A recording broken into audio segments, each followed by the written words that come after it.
I'll just swing the mic over. It's important to get the right pricing. When I first started in this industry over a decade ago, I did what a lot of you guys have done, right? I started I charged I charged $25 an hour because I was like, yes, I am going to, sorry, I'm hooking up my mic as I'm talking. I'm going to make all this money. Hi, Casey. So, hey, Casey, how are you? Hello. Hopefully you guys can all hear me.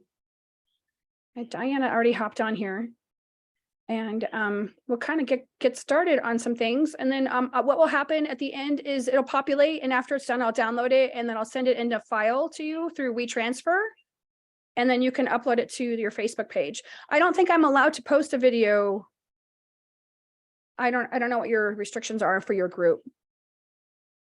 I don't think I have one set that doesn't allow it, but I'm not sure. I can try it, and if not, then I'll transfer it over to you and you can upload it. Okay. Just so we have a contingency backup plan. Good morning, everyone. For those of you who don't know me, my name is Shannon Miller, and I do a little bit of what Casey does as well.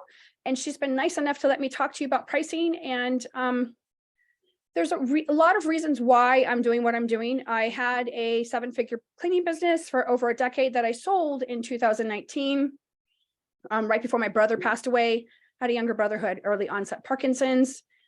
And I was just kind of done at that point. I didn't want to really operate the big machine anymore. So I had someone who offered me some money, and I laughed. I said, when you come up with some real money, let me know. Then I hung up the phone on him. He was just really like very arrogant. And I was like, I don't want to deal with this guy, because he lived in Texas and he had the rights to Texas and Florida for the Castle Keeper name. And then he called me back like 6 months later. He's like, hey, do you remember my name is blah, blah, blah. And we talked about, you selling the rights to your business name and your brand and blah, blah, blah. And he goes, I came up with some more money. And I go, what's the number? And then he goes, like 25 grand. I go, I'm not interested. I hung up the phone on him again. I'm like, this guy is just a pain in my butt. Why does he continue to like sprinkle money at me, basically? So about the fourth phone call, he came up with some real cash, and it was a nice chunk of change. And it truly was a blessing. So I was like, here you go. And then right after that, COVID happened. I haven't heard from him since. So I'm like, I hope he came out of it okay. He's supposed to have taken over all the stuff. I mean, I filed all the paperwork with the state. I checked it the other day. It still says it's under me. And I'm like, okay. I put sold. I filed all of my, but in any case, my husband goes, so are you finally done with this cleaning thing? Because he calls it my thing, because he doesn't think that it has any value. He thinks I hang out on Facebook all day, just chatting it up with the ladies. I mean, he doesn't have any idea of all of the stuff that you have to do on the back end to make stuff like this successful. And I said, no, I'm not done. I really want to cover the whole state now. And he looked at me, he rolled his eyes. He's like, this cannot be a possibility, right? I thought you were done. So I started Made Broker. You can look it up. It's made-broker.com. And it used to be called The Made Broker. And what happened is GoDaddy sold and I didn't catch it. So they didn't tell me that my domain name had expired. And someone bought my domain name that I had because I bought that name like 8 years prior, and I just had always paid.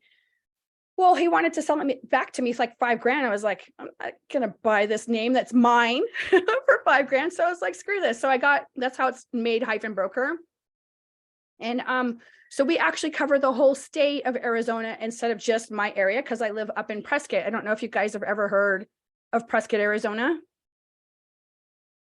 Anybody? Nope. It's the northern half of Arizona. Arizona is one of the few states that has 4 seasons. So it actually snowed here last night. It didn't stick, but it was just enough to be inconvenient. So I spend a lot of my time also managing Clean Freaks University. So I help other cleaning business owners manage the back end of their business instead of being run over by their cleaning business. So I created this product. This is why we're here. And it's a long dissertation, and I apologize. I started in this industry and I charged by the hour, and I was like, God, I'm not making any money and I'm killing myself. And basically, because I was solo, like a lot of you guys, I started out just like you. And I would drive over to Susan's house and they're like, we don't need you to come, Shannon. I'm having Mary come up from Phoenix and we're having lunch today. So, or they would cancel at the last minute, or they would cancel, and instead of banking on my 8 hours that I usually got per day, they go, oh, I have someone coming up for lunch, so we're going to cut your day short. So when you leave it, when you charge hourly, you're leaving it up to the client to have more control, and you're not going to make the money that you want to make. So I quickly realized that it was going to have to take a flat rate price. Well, when I got into this industry, there was no Facebook. There were 2 books on the market. I still have one of them, and it doesn't talk about running the back end of your business at all. It doesn't talk about pricing, didn't talk about square foot pricing, flat rate pricing, how to give a range, all of the other dynamics that go along with pricing, and all of the other attributes that you need to think of when you're pricing. Because if you're a legitimate business, you have payroll taxes, you have workman's comp insurance, you have general liability insurance, and all of these add into your price. So if you want to stay in business, you need to charge a high enough price. So this product is, it teaches you exactly how to price for regular maintenance cleanings, top to bottom deluxe cleanings, and move out cleanings. And it breaks it down. It's very specific for everyone to learn how to price. Here comes Anita. And then it just makes it easier. And my goal is to push all of you guys up, and Casey's going to do the same thing because she's getting her stuff ready to go, and she's doing the same thing that I'm doing. And all of you guys, we're like at the bottom of the triangle, pushing you guys up. That is my goal. It's my intention. And once we all start to charge similar rates, the industry will be impacted and it will change. There will no longer be the, I can't believe that's what you charge, because I've been scolded. I don't know how many times. How many of you guys been scolded for price?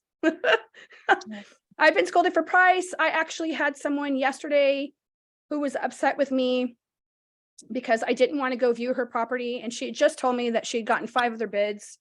And I'm like, why would I drive 45 minutes in each direction to go do an in-person bid, which is going to be maybe a one-time cleaning, depending on how well my crew does, when I could just give you a price over the phone? And then she argued with me over the price. She goes, I think that's high. I go, I'm really sorry. It doesn't sound like we're going to be a good fit. And she wanted to argue with me over the fact, because she wanted to hire me, but she wanted me to lower the price. I'm like, I'm not, this is the set price. Sorry. You just got done telling me that, you know, that you're the only woman in your office and it hasn't ever been cleaned. I can only imagine. And she goes, it's 11 other men. I'm like, oh my gosh. I can imagine what those bathrooms look like, because guys don't pay attention, right?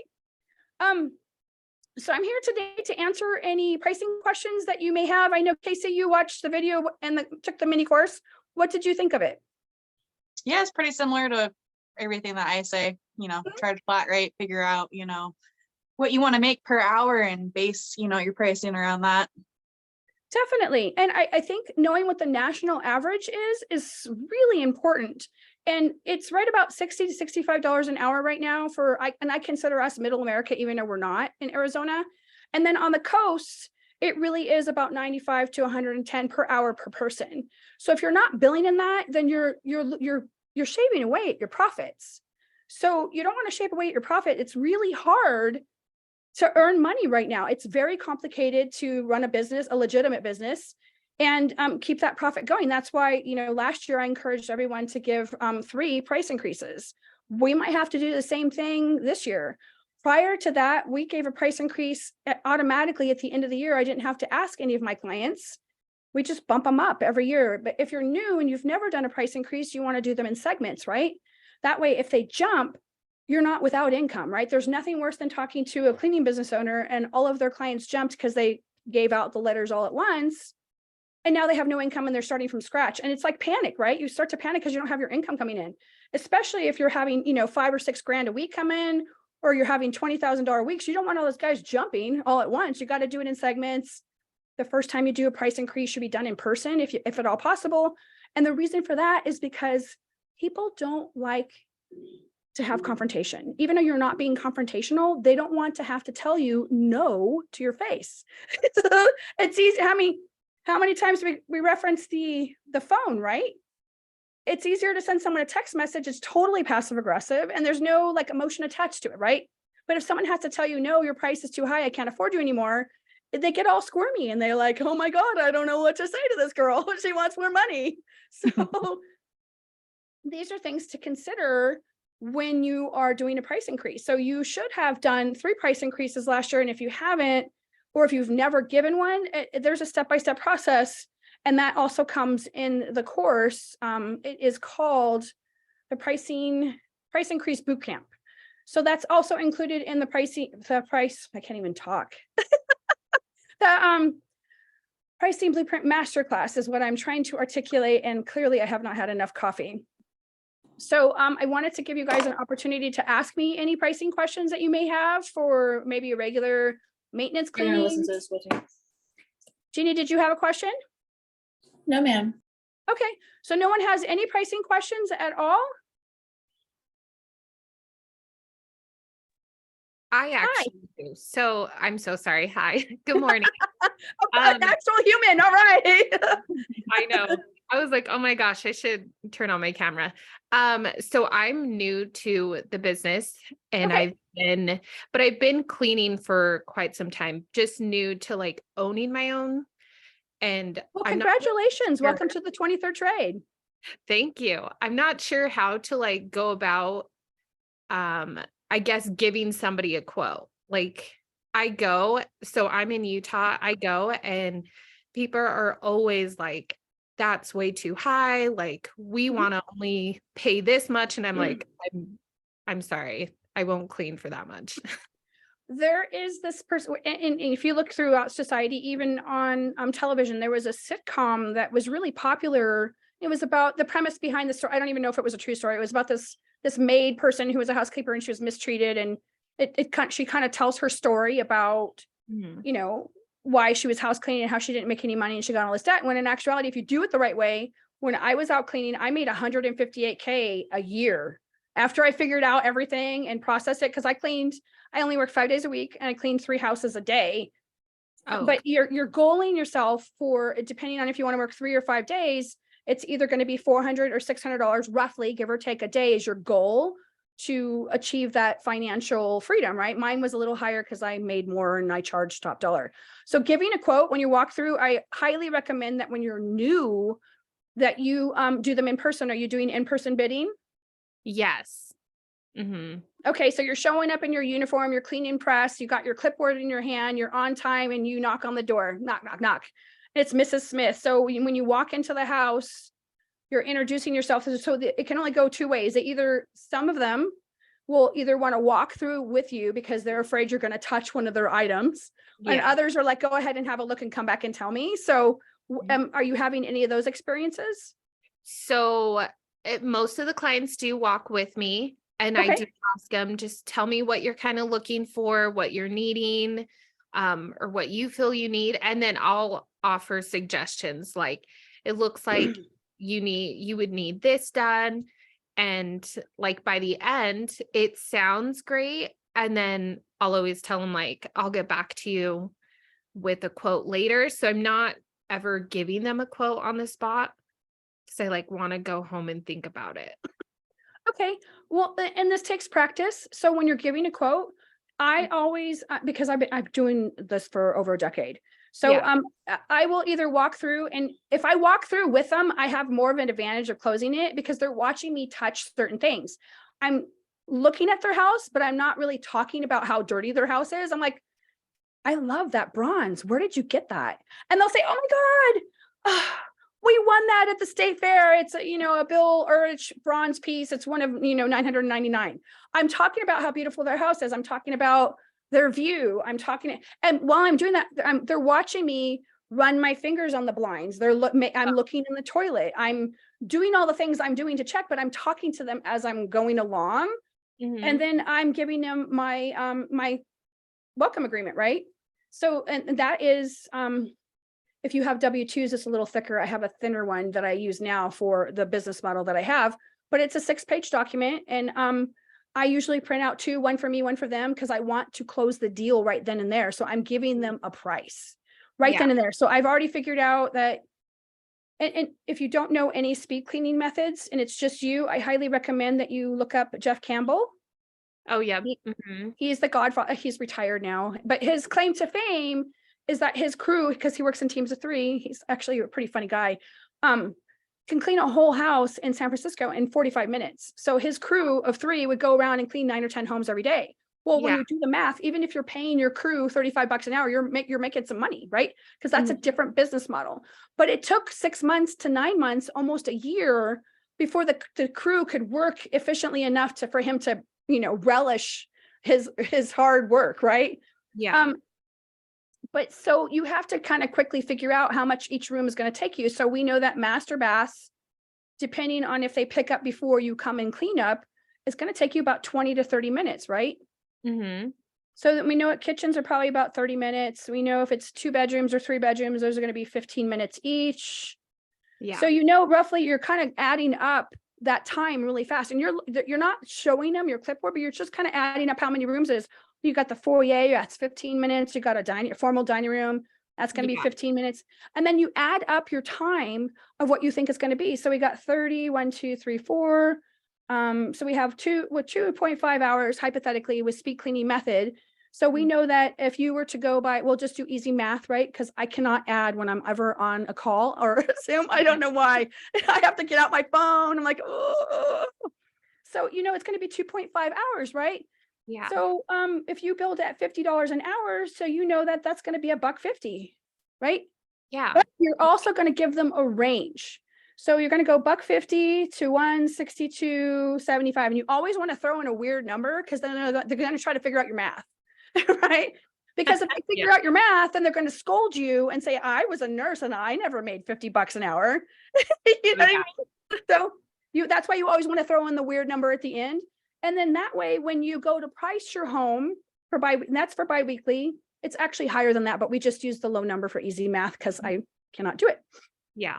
So you always would go. So then after you've proven yourself to them, then you always go with the higher price, always. Okay. And then when you give them the automatic price increase at the end of the year, which is 7 to 10%, you've automatically given yourself a raise, and you're working the same amount, right? So then when you do that with several clients, you've automatically bumped up your income just by default, because, it's time to give you a price increase, right? Yeah. So that's how you kind of go through the process of giving the bid. So I would do it right then and there, hand them the paperwork and close the deal. My paperwork includes credit card information, and I have them sign everything. I don't expect them to make copies of whatever it is I'm providing. I give them their blank copy and I keep my copy. You close the deal. Yeah. Okay. If you wait, they have time to think about it and go, I can't really, because it's sticker shock, right? Because no one wants to pay. Its maids are mistreated all over the place, right? Yeah. So there's this mentality that you have to forego. Like when I haven't done an in-person bid in like 8 years, but we did one for a thing that's coming up later, because everyone's like, can you go do a bid? I'm like, sure, no problem. And we walk through the whole thing. They're like, you were just so confident. I'm like, it's just because I've done it. I'm like the walking encyclopedia of cleaning. Yeah. So, but that's how you kind of figure out how it's going to work for you, and sit down while they're talking to you, start to add up what you think the time is for your house. That's how I used to do it. I'm like, okay, 30 minutes here, 30. And even if you went long and you went 30 to, 3 hours, so then, then it's a little bit more, right? Or sometimes we're a little slower. And then when you get faster and you apply the speed cleaning methods, then you're still giving yourself a raise, because now you're cleaning at a flat rate price. And instead of being there 3 hours, you're there 2.5. Okay. Right? That makes sense. Okay. Did I explain that thoroughly? Because sometimes I can go way off. No, that is like the opposite of what I was being told by other cleaners. They always say like not to give them a quote right then and there, and to always email them later with the If price. it's a commercial one, and it's a large, like it's going to be a $50,000 account or $100,000 thing. Yeah, definitely take the time. Make sure your math is correct before you send it in. There's a formality, because it's going to be net 30. Yeah. Excuse me. But do it. You're going to close. You spent all of the time getting in your uniform, clean and pressure on time. You got your clipboard. You're there. Why not close the deal? Yeah. The girls who are not doing it that way are not closing the deal as easy, because it's all based on personality. So if you get someone who like knows that you appreciate their artwork and you appreciate how beautiful their home is, they're going to be more likely to close with you than without you. Makes sense. But yeah, I would, if you can figure it out, just sit down on the couch while they talk to you. Sometimes they'll hand you, how many times have you had someone give you the list? These are the things I want you to do. And it's like 52 items long. I haven't Like, I came don't do across one yet. And it's usually the little old ladies. They're in their 80s and they have handwritten Oh, in yeah. their old cursive, and it's on like a little piece of paper that they tore from something else, and they have it all written out. And then if she gives you the list, you know she's the person who is in charge of the purse strings. If the gentleman gives you the list, he's in charge. And there's a dynamic that happens 9 times out of 10. This comes out of the household budget. So you have to figure out who is going to pay, because that's the person you want to spend your time with. I learned all these. I used to work for the Metropolitan Museum of Art in South Coast Plaza. I worked at a satellite store. And when I first got hired, I turned the whole store around. It was not doing very well. And I took it over and I went to my boss, David Hopkins, and I said, you know, what do I get if I sell one of these? And it was a beautiful bridal piece because I used to be a jeweler. It was white sapphire and it was white gold. And I said, what do I get? He goes, we've never sold one in 22 years. I said, what do I get if I sell one? He goes, oh, I'll fly out there and give you lobster dinner. So it took me like 3 weeks before I sold one. I ended up selling about 5 of those. Oh, dear. So you learn certain sales tactics by engaging with people. Sometimes people don't want to engage because they're too used to the phone. So you're still engaging even if you FaceTime, but it's not the same as if we do in person. And then after a while, you don't have to go to someone's house. I have ranges. People call me all the time. I usually get about 50 to 100 phone calls every single day. And it's boom, boom, boom, boom, because I have ranges. I've already decided what the minimum for us for a weekly is going to be $155, right? That's the base price. So if that weekly has 3 pets, 4 kids, and 2 adults, that price is going to be probably $178 or $190 per week. Or, you know, I have a lot of homes that are 4,700 square feet. I have one client that pays me $525 every single week. I have another client who pays me $325 because this client has kids and this one doesn't. So there's differences in prices, and it's easy. You know what I mean? These are not hard cleans. Yeah. Any other questions? No, but I do appreciate it. Thank you. No, not a problem. Does anyone else have any questions? Casey, do you have any questions? No. No, okay. I Alexandra, have a question. sure. So how do I go about like getting new clients? Because right now I just started posting my ad or like my flyer out to like Facebook groups. Okay. I don't really know where to go from there. All right. Are you a member of your local chamber of commerce? No. Okay. I just moved here, so Okay. I'm not really familiar with the area. I don't really know a lot of people here, you know. When you're new and you're trying to break into the house cleaning industry, it's a trust-based industry. When I was new, everyone's like, how do I know you can even clean? I'm like, well, I just gave you 4 personal references. And I still, to this day, all these years later, have people say, how do I know you guys can clean? I'm like, you called me, I didn't call you. But there's a process to it. So do you have business cards made up? No, I just started with the flyer. Like I literally started making everything and making the Facebook groups like this All right. week. All right. Well, congratulations and welcome for sure. What I would do if you had any extra money to spare, you can also trade, and people hear me talk about this all the time. You can get a logo on the back of your car. It is the cheapest form of investment that you can make. When I first started out, my Mini Cooper is still downstairs. I still have it. It doesn't run anymore, but it's just sitting in the garage. My son's supposed to fix it for me. But 25% of all my business came off the back of my car. And at the time, I think I paid for my first logo, I think I paid $400 at the time, and you can trade for it. So it's dollar for dollar. So if you trade for the logo, it's not you work X amount of hours to work off the $400. It's a one-shot deal that is a $400 clean. So that way you have control over the situation. You can also start to network. There's a lot of networking events that happen in my area that are in-person events. I highly recommend that you get good at your elevator speech. If you B&I can be really expensive, but it's great if you're brand new in business because they teach you about your elevator speech. And having an elevator speech means that hi, my name is Jeannie and I own blah, blah, blah, blah. We provide regular maintenance cleanings, top to bottom deluxe cleanings and move out cleanings. Give me a call. I can give you a free over the phone quote or whatever it is that you want. We're pet friendly. I cater to senior citizens, whatever your little thing is. I heard a tagline the other day and I really liked it. And I told him I was going to steal it. It says, "We don't clean for crumbs." And I'm like, I love that because it really is true. We don't clean for crumbs. We're not here to clean for crumbs. We're here to make money. I know more millionaires in this industry than in any other industry. So, start to do chamber events if you can. You can usually go to 2 chamber meetings for free before they make you become a member. So what you do is you look up your chamber you look up your chamber website and find out when the next meeting is. And when you arrive, they're going to ask you for your information. Give them your card. Make sure you bring a gift certificate to give away for $50 or $100. And you can usually go to 2 meetings before they make you actually sign up. And every chamber has a different price point. So some of them are 150. Jamie, who is in my other group, her chamber is like $75 for the year, which has been fantastic. I mean, you can ask for a better opportunity where my chamber here in Prescott, the Prescott chamber is $395 and the Prescott Valley chamber is I think it's $275, and then Chino Valley is $170. So that's just different prices, and go to those and start to really practice your elevator speech. Bring a bucket. I have one down here. I think my husband used it when he wasn't supposed to.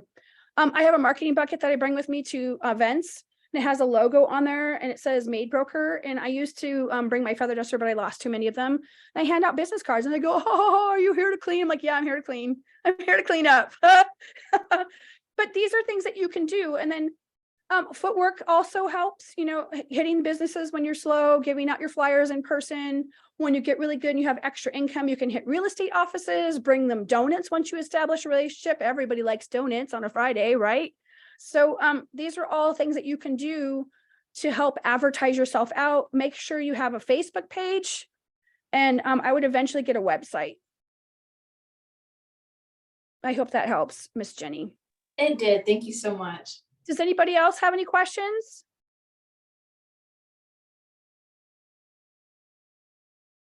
I probably will. I just gotta think of them. That's totally okay. Diana, do you have any questions? Alexandria? I think we lost one or two. Okay, I have another question. Sure. What would you say like your most, like, what did you start off with, like cleaning supplies? Like, Oh, that's pretty easy. I can tell you from experience, if I were to do this all over again, I would go entirely natural. And the reason for that is because I've been around heavy chemicals for a long time. And I have such an acute sensitivity from being around those chemicals. Like if you sat next to me at an event, and you were wearing perfume, I'd have to get up and move. I cannot handle, like, our laundry detergent is all natural. Our dish soap I can't handle the scents, especially if I have to go down the candle aisle, or any of those like room. I will, if I were to clean, I'd have to unplug them because I just couldn't handle it. So I would go natural and I would keep it as simple as possible. When I do in-person training here in Arizona, I show them what is in a kit. So it's Sal Suds. And I like Dr. Bronner. Do you know the history behind Dr. Bronner? I'm sorry, what did you say? Dr. Sal Suds is by Dr. Bronner, and Dr. Bronner used to be a political activist, and how he used to get his message across was he would give out free samples of his product. He was pretty scandalous in the 60s and 70s. Totally look it up. His daughter has a whole website and talks about it because they've been in business for 75 years. So Sal Suds, Pure Evergreen is a great product to clean bathrooms with. You're going to think it's a little bit pricey, but when you price it out on how many bottles you get for the large container, it actually ends up being cheaper than the other chemicals. Rubbing alcohol and white vinegar. And what is the other item? There's one other item and I'm having a brain fart that we use. So those are the 4 items that we typically use in a wet kit. Okay. When I first started, we carried 92 different varieties of everything. And I'm like, this is like moving in. Yeah. Here's me and my luggage. So I've got, this one, I got my wet bag, I got my dry bag, I got my 2 vacuums, I got a high duster, a mop, you know, I used to tease them. I'm like, I'm here. I'm not really moving in, right? But yeah, the cell suds, pure evergreen, white vinegar, and rubbing alcohol mixed. If you've not tried that, it's actually that became really popular when COVID happened, because I have a shed that was has easy access, and someone broke into my shed and took all of my cleaning supplies. I was pretty mad because it wasn't just me. It affected everybody who worked in my area, right? Because they all Right. bought supplies off me because I buy in bulk. It's just cheaper that way. And we just carry gloves and a Puma Stone. And I can't remember what the fourth item is, but I will probably remember later. Okay. And where do you buy like your bulk items, like of cleaning supplies? A lot of people will get them off Amazon. You can get on certain lists, like the magic eraser person. I can't think of their name. They're microfiber wholesale. You can just keep track of who's got sales going on and who doesn't. Amazon Deal Days is a great time to check to see if there's any supplies on sale. Like if you buy a gallon of salsas, it will last you for over a year. The ratio is usually 1 to 24.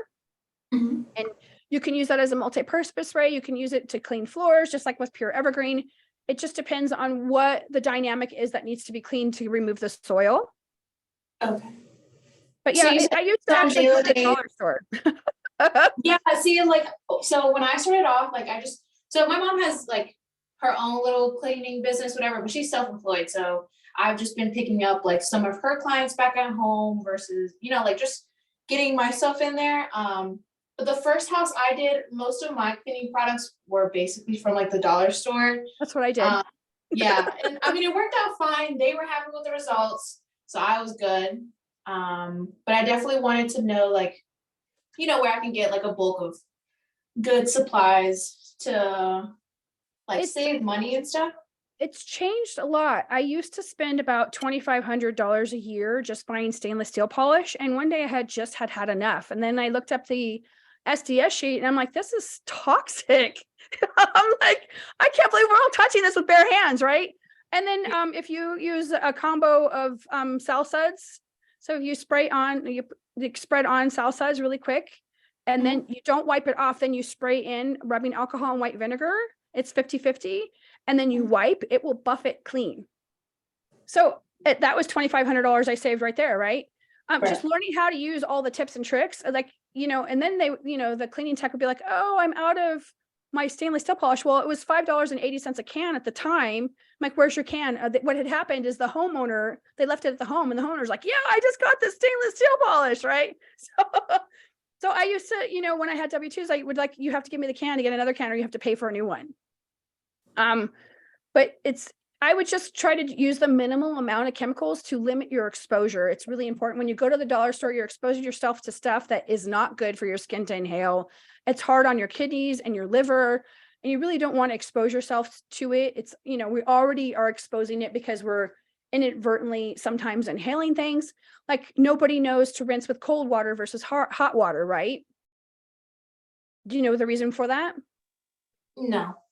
So when you rinse with hot water, it makes the atmosphere more moist, and it's heavier, and you have more of a likelihood of breathing it in. Whereas when you rinse with cold water, there's no steam in the air. Unless, of course, there's a chemical change that happens in the bathroom. That's why you always crack the window when you're cleaning. Just things I've learned along the way because I've just done it so many times, right? Right. So I'm just like writing all this down. No, it's totally fine. Any other questions? Not at the moment. All right. But yeah, So- if you're interested in the pricing blueprint masterclass, by all means, Casey has an affiliate link, so she gets a commission off each sale. I'm not going to be shy about it. And so it benefits us both. And I genuinely want to help as many of you guys as possible. Any other questions? Yes, so about the packet that you said you give to the customers, what is all in that packet? Just like I have a basic contract bundle that I sell. So there is the welcome packet. There is a post-construction cleaning contract. There is I think it's a STR contract, a top to bottom contract, a move out cleaning contract. And it comes with like videos and everything else. And the reason for that is every single line item in my agreement has been a blunder that I have made in my business. So please, if you learn from my mistakes, and because I have made a lot of blunders, it's it's sometimes I Yeah. think back to the beginning, it really was trial by fire even with my best intentions.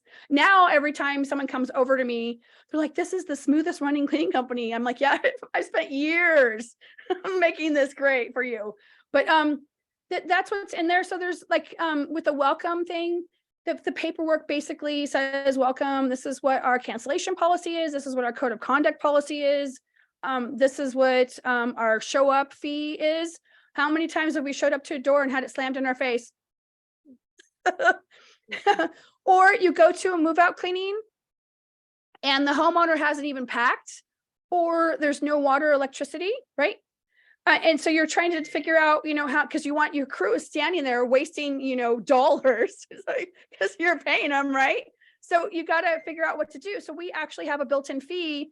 So if they didn't get around to moving all their stuff out of the cupboards, we charge them $250 to move it from the kitchen to the garage. Now, if they want it from the garage to the moving truck, we charge again. And these are all things that I have learned along the way to charge for, because I want to make top dollar and I want you guys to make top dollar. So once we make it all normal and this is standard, that I charge $95 for an oven cleaning. It added an extra $34,000 in 2019 to my bottom line. Nice. So that was just because I didn't want anyone to clean ovens anymore. That's so when you make it $25, everyone's like, clean it. And you're like, oh my God, this is awful, right? $95, they kind of make, that's nice and neat and pretty. It's not so bad, And then there's new ovens. I don't know if you guys have seen those. They steam. So you can't put any chemicals in them. And you have to ask, is this one of those new steam ovens? Because the homeowner has to run the cycle for you. And you could ruin it by putting chemicals in it. Or sometimes they're supposed to have run the self-cleaning cycle and they haven't. I'm like, well, the windows need to be open because you could kill your pets. And it gets up to 700 degrees. And they're like, well, I'm going to go out to lunch. I'm like, if I have to pay someone to stand here and wait for this to do it, I'm billing you for it. Or how many times have you gone to clean a refrigerator and the food isn't removed because they haven't gotten around to it? We charge extra for that. If I have to have a cooler delivered to your house so you can put your food away, I'm charging you for that. Right? These are all things that you can learn along the ways with the Pricing Blueprint Masterclass. Any other questions?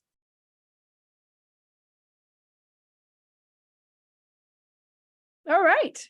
Well, I don't want to take up everyone's time this morning. If no one has any other further questions, I will get this posted to the group and hopefully everyone else can enjoy the answers that I've given. And if you have any other questions, by all means, please reach out, or Casey, I'm sure, is more than capable to answer your questions as well. And thank you so much for your time. I really appreciate it. Goodbye, you guys. Bye. Thanks. Thank you. Bye.